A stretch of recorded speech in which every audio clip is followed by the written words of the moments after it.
Manuscript found on the coast of the Yucatan.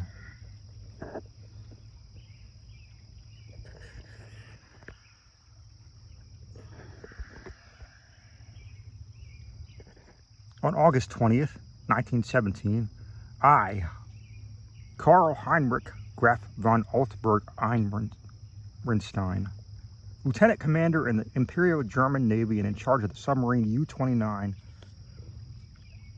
deposit this bottle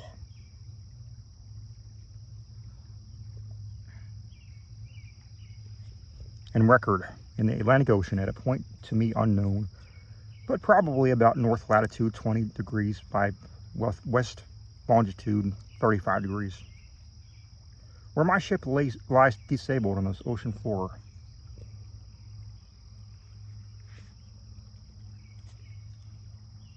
I do so because of a desire to set certain unusual facts before the public. A thing I shall not, in all probability, survive to accomplish in person, since the circumstances surrounding me are as menacing as they are extraordinary, and involve not only the hopeless crippling of the U-29, but the impairment of my iron German will in a manner most disastrous.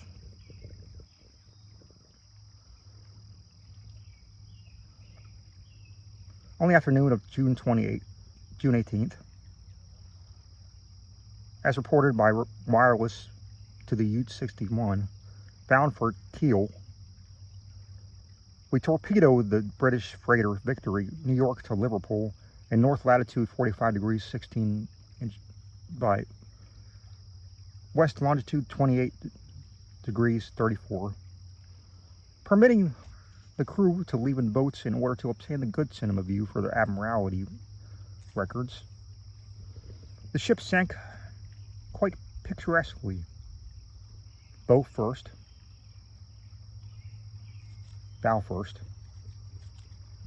the stern rising out of the wet water whilst the hull shot down perpendicularly to the bottom of the sea.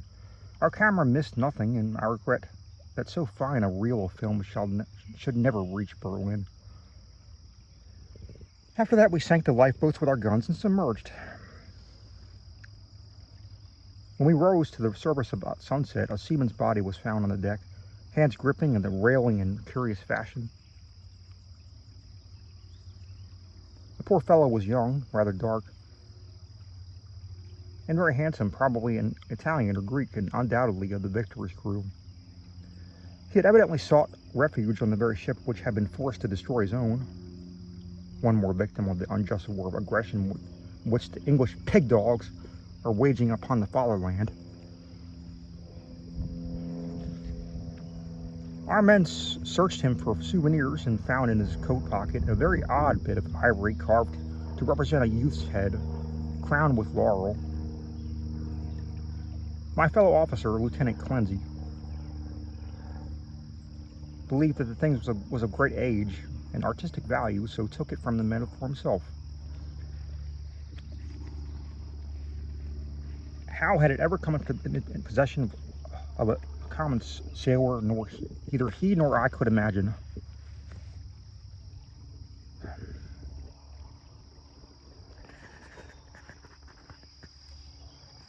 As the dead man was thrown overboard, there occurred two incidents which created much disturbance among the crew.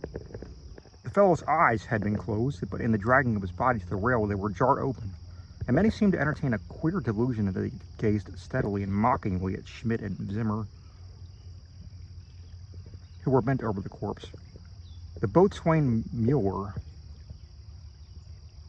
an elderly man who would have known better had he not been a superstitious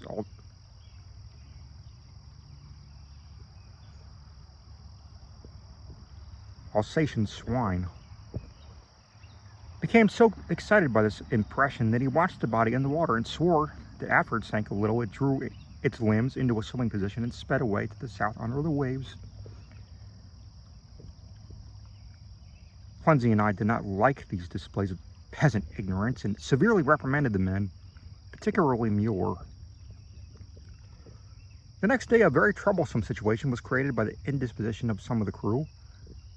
They had evidently suffering. They were evidently suffering from the nervous strain of our long voyage, and had had bad dreams. Several seemed quite dazed and stupid, and after satisfying myself that they were not feigning their weakness, I excused them from their duties. The sea was rather rough, and so we descended to a depth where waves were less troublesome. Here we were comparatively calm, despite a somewhat puzzling southward current, which we could not identify from our oceanics charts. The moans of the sick men were decidedly annoying, but since they did not appear to demoralize the rest of the crew, we did not resort to extreme measures. It was our plan to remain where we were and intercept the liner Dacia. It mentioned information from agents in New York. In the early evening, we rose to the surface and found the sea less heavy. The smoke of a battleship was on the northern horizon, but our distance and ability to submerge made us safe.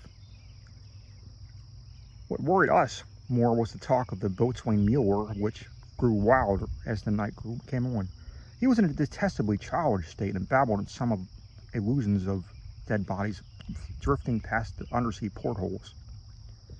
Bodies which looked at him intensely and which he recognized in spite of bloating as having seen dying during some of our victorious German exploits.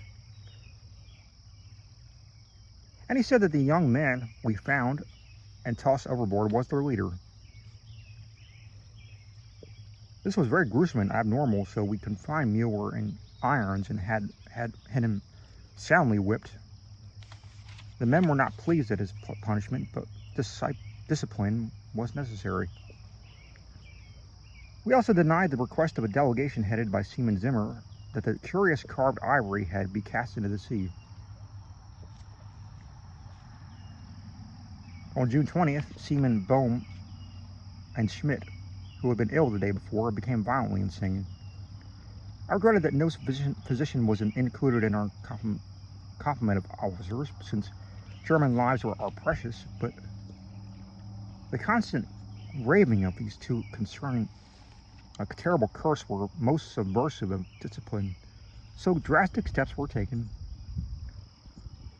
The crew accepted the event in a sullen fashion, but seemed to quiet Mueller, who thereafter gave us no trouble. In the evening, we released him, and he went about his duties silently.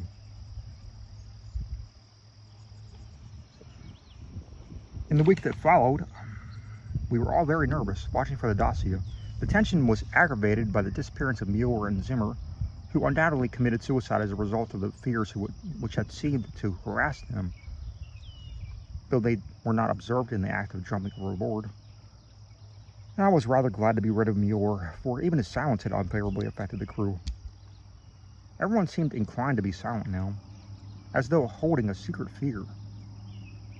Many were ill, but none made a disturbance. Lieutenant Clenzy chafed under the strain and was annoyed by the merest trifles, such as the school of dolphins which gathered about the U-29 in increasing numbers and the growing intensity of that southward current which was not on our chart. It at length became apparent that we had missed the Dacia altogether. Such failures are not uncommon, and we were more pleased than disappointed, since our return to Wilhelmshaven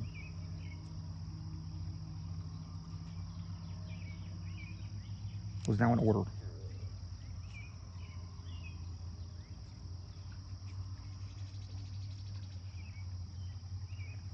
At noon, June 28th, we turned northeastward, and despite some rather comical entanglements with the unusual masses of dolphins, were soon underway.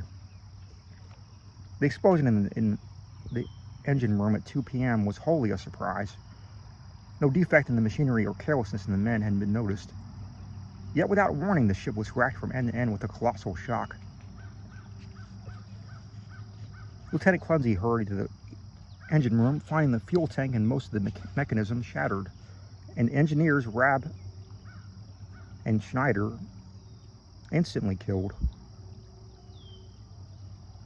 Our situation had become grave indeed, for though the chemical air regenerators were intact, and although we could use the devices for raising and submerging the ship and opening the hatches as long as compressed air and storage batteries might hold out, we were powerless to propel or guide the submarine. To seek rescue in the lifeboats will be to deliver ourselves into the hands of enemies unreasonably embittered against our great German nation. And our wireless had failed ever since the Victory affair to put us in touch with a fellow U-boat of the Imperial Army.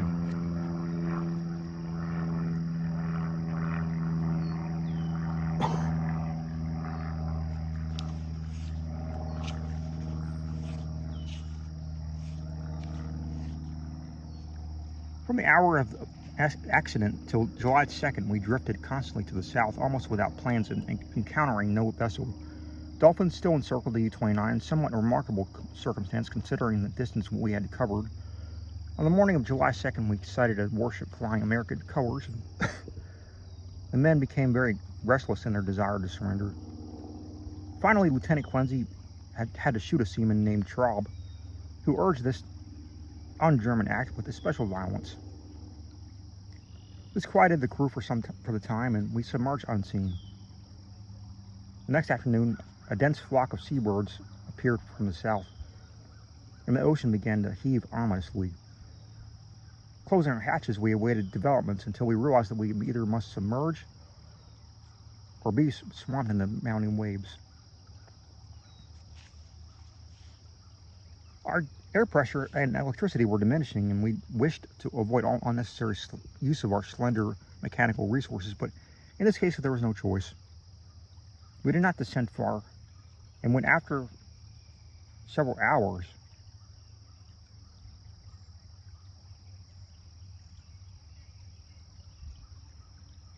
the sea was calmer,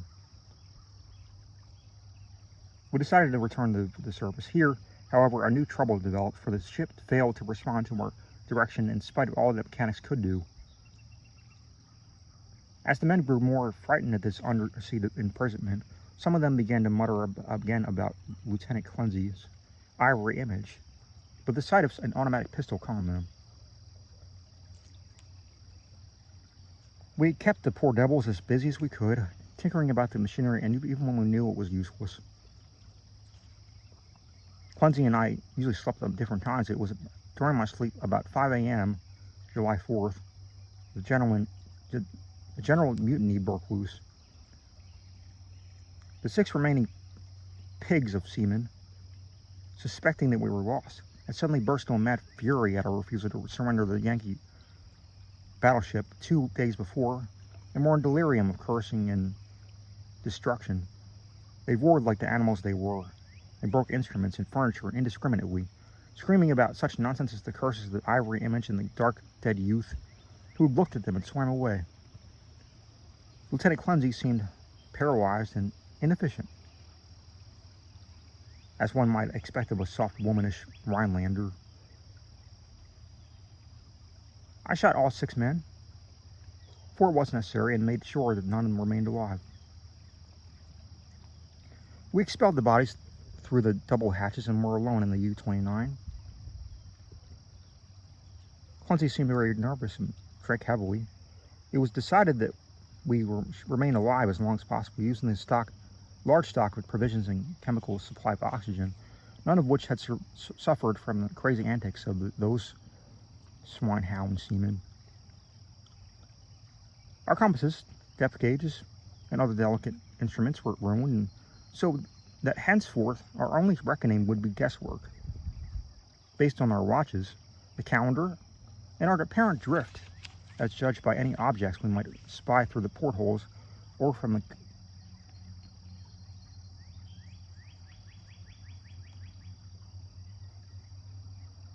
the conning tower.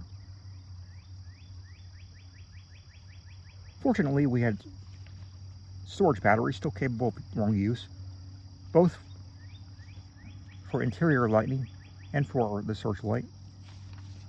We often cast a beam around the ship and only saw dolphins, swimming parallel to their own drifting course. I was scientifically interested in those dolphins, for though the ordinary Delphinus delphis is a cetacean mammal, unable to subsist without air, I watched one of the swimmers closely for 2 hours and did not see him alter his submerged condition.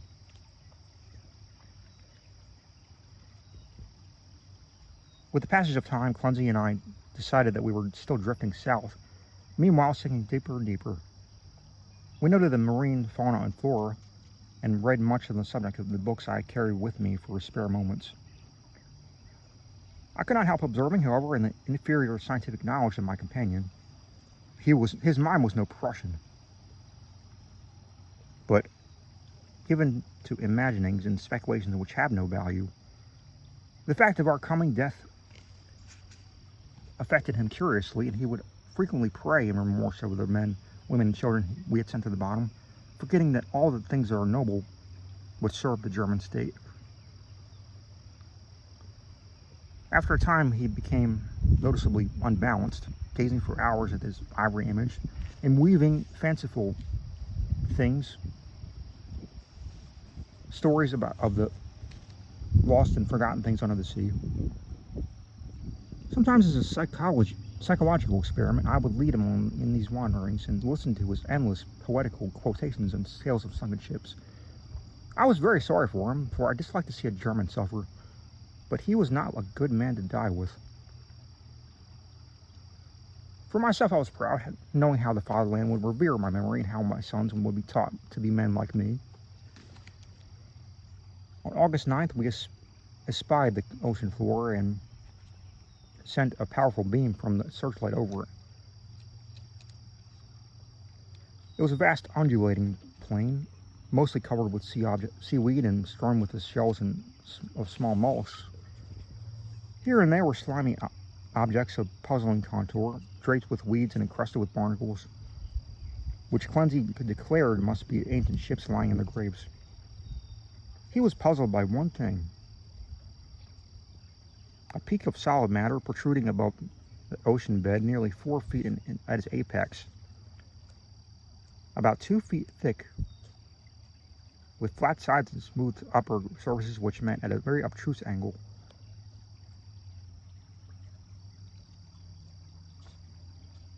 I call the peak a bit out of outcropping rock, but Clumsy thought he saw carvings on it.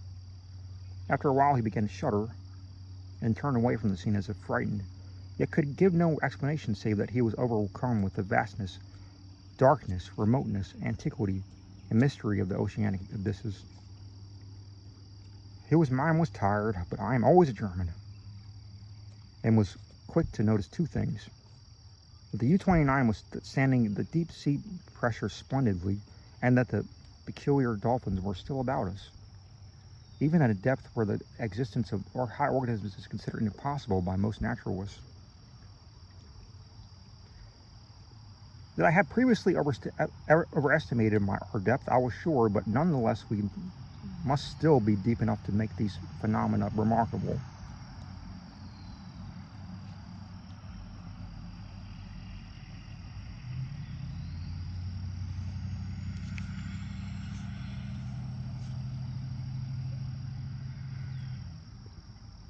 Our southward speed, as gauged by the ocean floor, was about as I had estimated from the organisms passed at higher levels. It was about at 3:15 p.m., August 2nd, that poor Clumsy went wholly mad. He'd been in the conning tower using the searchlight when I saw him bound into the library compartment where I sat reading, and his face at once betrayed him. I will repeat here what he said, underlining the words that he emphasized. "He is calling. He is calling. I hear him. We must go." As he spoke, he took the ivory image from the table, pocketed it, and seized my arm in an effort to drag me up from the companionway to the deck. In a moment, I understood that he meant to open the hatch and plunge me with me in the water outside, a vagary of suicidal and homicidal mania from which I was scarcely prepared. As I hung back and attempted to soothe him, he grew more and more violent, saying, "Come now, do not wait until later. It is better to repent and be forgiven than to defy and be condemned." And I tried the opposite of soothing plan, and I told him he was mad, pitifully demented. But he was unmoved and cried, "If I am mad, it is mercy. May the gods pity the man who was in callousness, can remain sane to the hideous end. Come and be mad whilst he calls with mercy." This outburst must seem to have relieved the pressure on his brain, for as he finished, he grew much milder and asked me to let him depart alone if I would not accompany him. My course at once became clear. He was a German, but only a Rhinelander and a commoner, and he was now a potentially dangerous madman. By complying with his suicidal request, I could immediately free myself from one who was no longer a companion but a menace. I asked him to give me the ivory image before he went, but this request brought from him such uncanny laughter that I did not repeat it. Then I asked him if he wished to leave any keepsake or lock of hair for his family into Germany, so in case I should be rescued. But again, he gave me that strange laugh. So as he climbed the ladder, I went into the levers. And allowing proper time intervals, operated the machinery which sent him to his death. After I saw that he was no longer in the boat, I threw the searchlight around the water in an effort to obtain a last glimpse of him, since I wished to ascertain whether the water pressure would flatten him as it theoretically should, or whether the body would be unaffected, like those extraordinary dolphins. I did not, however, succeed in finding my late companion, for the dolphins were massed thickly and obscurely about the conning tower. That evening I regretted that I should not take the ivory image surreptitiously from poor Clancy's pocket as he left, for the memory of it fascinated me. I could not forget the youthful, beautiful head with its leafy crown, though I am not by nature an artist. I was also sorry that I had no one with whom to converse. Clancy, though not my mental equal, was much better than no one. I did not sleep well that night, and wondered exactly when the end would come. Surely I had little enough chance of rescue.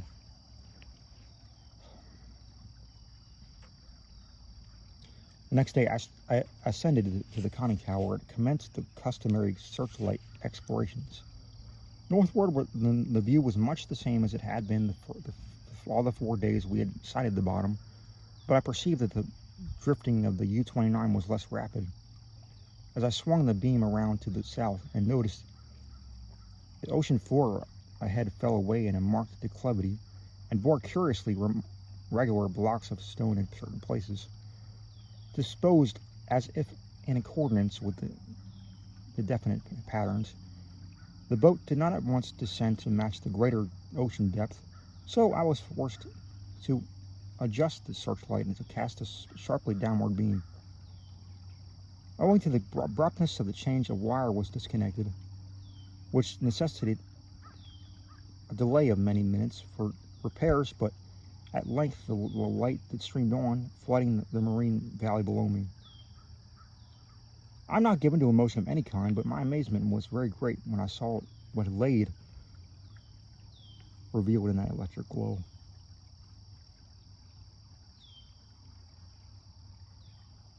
As yet, as one were reared in the best culture of Prussia, I should not have been amazed, for geology and tradition alike tell us of great transpositions in oceanic and continental areas.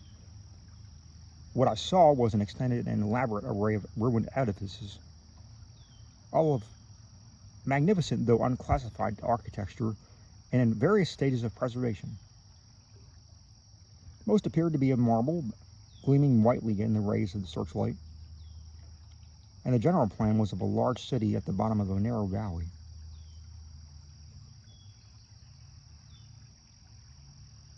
With numerous isolated temples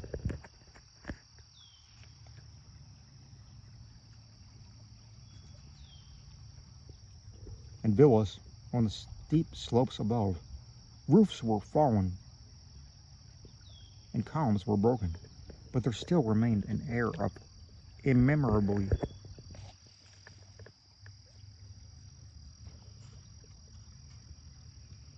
immemorially ancient splendor which nothing could efface. Confronted at last with the Atlantis I had formerly deemed largely a myth, I was the most eager of explorers. At the bottom of that valley a river once had flowed. For as I examined the scene most more closely, I beheld the remains of stone and marble bridges and sea walls, and terraces and embankments once verdant and beautiful.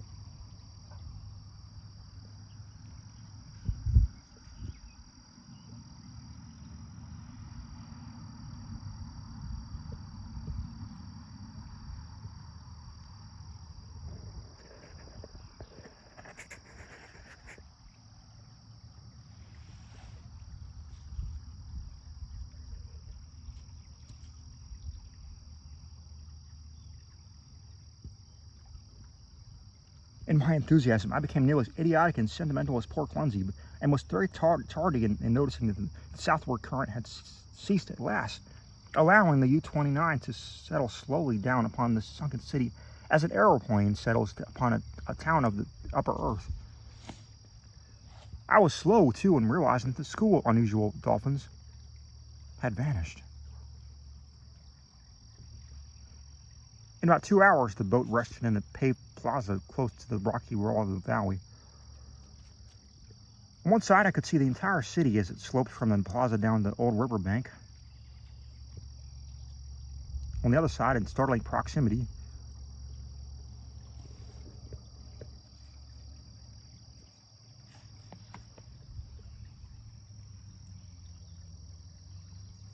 I was confronted by a richly ornate and perfectly preserved facade of a great building, evidently in a temple, hollowed from the solid rock. Of the original workmanship of this titanic thing, I could only make conjectures. The facade, of immense magnitude, apparently covers a continuous hollow recess, for its windows are many and widely distributed. In the center yawns a great open door, reached by an impressive flight of steps, and surrounded by exquisite carvings like the figures of bacchanals in relief. Foremost of all, the great columns and frieze, both decorated with sculptures of inexpressible beauty, obviously portraying the idealized pastoral scenes and processions of priests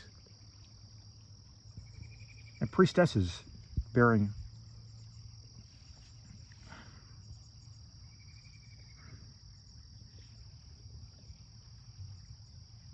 strange ceremonial devices in an adoration of an radiant god. The art is of the most phenomenal perfection, largely Hellenic in idea, yet strangely individual. It imparts an impression of terrible antiquity, as though it were the most remotest rather than the immediate ancestor of Greek art. Nor can I doubt that every detail of this massive product was fashioned from the virgin hillside rock of our planet.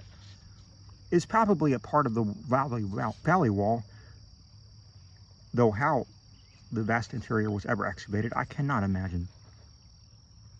Perhaps a cavern or series of caverns furnished the nucleus. Neither age nor submersion has corroded the pristine grandeur of this awful fane, for fane indeed it must be, and today, after thousands of years, it rests untarnished and inviolate in the endless night and silence of an ocean chasm. I cannot reckon the number of hours I spent in gazing at the sunken city with its buildings, arches, statues, and bridges, and the colossal temple with its beauty and mystery. Though I know that death was near, my curiosity was consuming, and I threw the searchlight's beam about in eager quest. The shaft of light permitted me to learn many details, but refused to show anything within the gaping door of the rock-hewn temple, and after a time I turned off the current conscience of the need of conserving power. The rays were now perceptibly dimmer than they had been in weeks of drifting.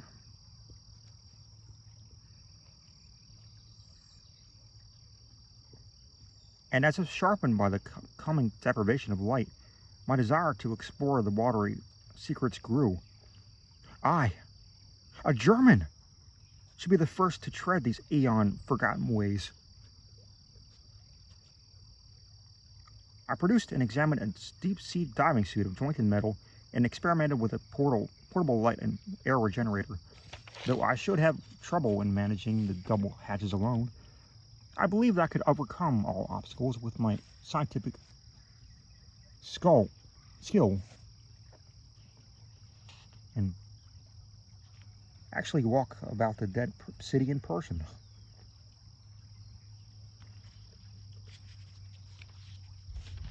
On August 16th, I effected an exit from the U-29 and laboriously made my way through the ruined and mud-choked streets to the ancient river. I found no skeletons or other human remains, but gleaned a wealth of archaeological lore from sculptures and coins. Of this I cannot now speak save to utter my awe at a culture in the full noon of glory. When the cave dwellers roamed Europe and the Nile flowed unwatched to the sea. Others guided by this manuscript, if it ever shall be found, must unfold the mysteries at which I can only hint. I returned to the boat as my electric batteries grew feeble, resolved to explore the rock temple on the following day. On the 17th, as my impulse to search out the mystery of the temple waxed still more insistent, a great disappointment befell me, for I found that in the material needed to replenish the portable light had perished in the mutiny of those pigs in July.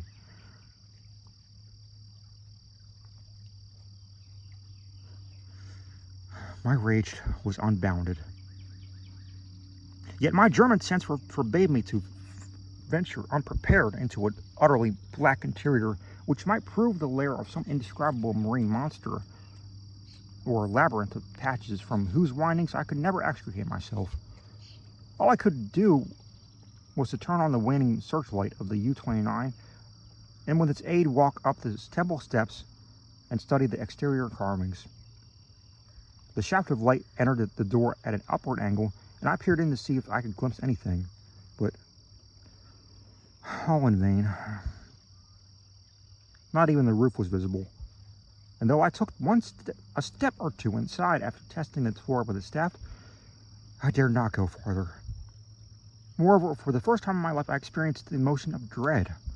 I began to realize how some of poor Clancy's moods had arisen, for as the temple drew me more and more, I feared its aqueous abysses with a blind and mounting terror. Returning to the submarine, I turned off all lights and sat thinking in the dark. Electricity must now be saved for emergencies. Saturday the 18th, I sat in total darkness, tormented by thoughts of memories and threatened to overcome my German will. Clancy had gone mad and perished before reaching this sinister remnant of a past unwholesomely remote, and had advised me to go with him. Was indeed fate preserving my reason only to draw me irresistibly to an end more horrible and unthinkable than any man has ever dreamed of? Clearly my nerves were sorely taxed, and must cast off these impressions of a weaker man. I could not sleep Saturday night and turn on the lights regardless of the future. It was annoying that the electricity should not last out the air and provisions. I revived my thoughts of euthanasia and examined my automatic pistol. Toward morning, I must have dropped to sleep with the lights on, for I woke in darkness yesterday afternoon to find the batteries dead. I struck several matches in succession and desperately regretted an improvidence which had cost us long ago to use up the few candles we carried. After the fading of the last match I dared to waste, I sat very quietly without a light. As I considered the inevitable end, my mind ran over preceding these events, and developed a hitherto dormant impression which would have caused a weaker and more superstitious man to shudder.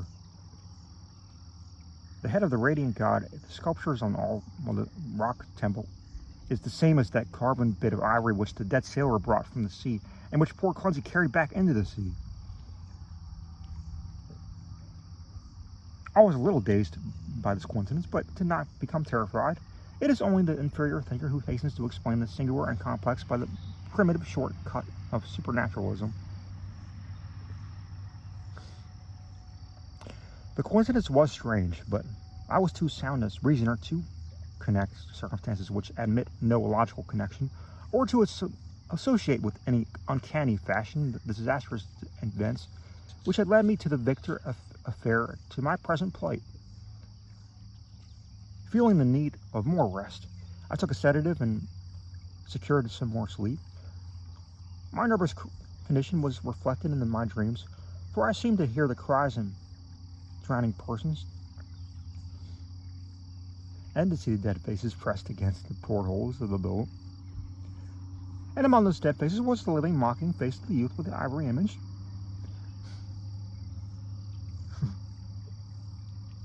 I must be careful how I record my waking today, for I am unstrung, and much hallucination is necessarily mixed with fact. Psychologically, my case is most interesting, and I regret that I cannot be observed scientifically by competent German authority. Upon opening my eyes, my first sensation was an overmastering desire to visit the rock temple, a desire which grew every instant, which I automatically sought to resist through some emotion of fear, which operated in a reverse direction. Next, there came to me the impression of light amidst the darkness of the dead batteries, and I seemed to see a sort of phosphorescent glow in the water through the porthole which opened toward the temple. This aroused my curiosity, for I know of no deep-sea organism capable of emitting such luminosity. But before I could investigate, there came a third impression which became, because of its irrationality, caused me to doubt the objectivity of anything my sights might record. It was an aural delusion, a sensation of rhythmic, melodic sound.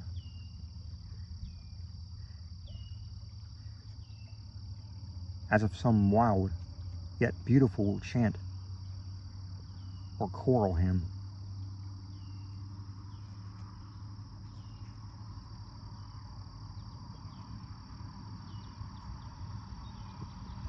Coming from the outside of the absolutely soundproof hull of the U-29. Convinced of my psychological and nervous abnormality, I lighted some matches and poured a stiff dose of sodium bromide solution, which seemed to calm me to the extent of dispelling the illusion of sound. But the phosphorescence remained, and I had difficulty in repressing a childish impulse to go to the porthole and seek out its source. It was horribly realistic, and I could soon distinguish by the aid of the familiar objects around me, as well as the empty sodium bromide glass.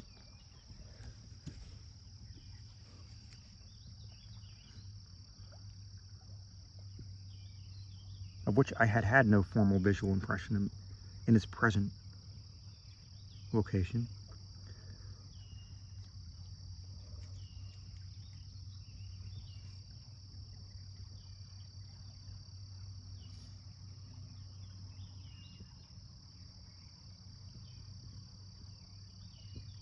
The last circumstance made me ponder, and I crossed the room and touched the glass. It was indeed in the place where I had seemed to see it. Now I knew that the light was either real or part of an hallucination so fixed and consistent that I could not hope to dispel it. For so abandoning all resistance, I ascended to the conning tower to look for the luminous agency. Might it not actually be another U-boat offering possibility of rescue? It is well that the reader accept nothing which follows as objective truth, for the events transcend natural law. They are necessarily the subjective and unreal creations of my overtaxed mind. When I attained the conning tower, I found the sea in general far less luminous than I expected. There was no animal or vegetable phosphorescence about, and the city that had sloped down to the river was invisible in blackness. What I did see was not spectacular, nor grotesque, nor terrifying, yet it removed my last vestige of trust in my consciousness. For the door and windows of this undersea temple, hewn from the rocky hill, were vividly aglow with a flickering radiance as if from a mighty altar flame from within, far within. Later incidents are chaotic, and as I stared at the uncannily lighted door and windows, I became subject to the most extravagant visions so extravagant that I cannot even relate them. I fancied that I discerned objects in the temple, objects both stationary and moving, and seemed to hear again the unreal chants that had floated to me when I first awaked. And all over rose thoughts and fears which centered in the youth from the sea, and the ivory image whose carving was duplicated on the frieze and the columns of the temple before me. I thought of poor Cleansey, and wondered where his body rested with the image he had carried back into the sea. He had warned me of something I had not heeded, but he was a soft-headed Rylander who went mad at trouble as oppression could bear with ease. The rest is very simple. My impulse to visit and enter the temple has now become an inexplicable and imperious command, which ultimately cannot be denied. My own German will no longer controls my acts, and my volition, and henceforth were possible only in minor matters. Such madness as it was which drove Cleansey to his death, bareheaded and unprotected in this ocean. But I am a Prussian, and a man of sense, and will use to the last what little will I have. When first I saw that I must go, I prepared my diving suit, helmet, and air regenerator for the instant donning, and immediately commenced to write this hurried chronicle in the hope that it may someday reach the world. I shall seal the manuscript in a bottle and entrust it to the sea. As I leave the U-29 forever, I have no fear, not even the prophecies of the madman Cleansey. What I have seen cannot be true, and I know that this madness of my own will at most lead only to suffocation when my air is gone. The light in the temple is a sheer delusion, and I shall die calmly, like a German, in the black and forgotten depths. This demonic laughter which I hear as I write comes only from my own weakening brain. So I will carefully don my diving suit and walk boldly up the steps into that primal shrine, that silent, secret, of unfathomed waters and uncounted years.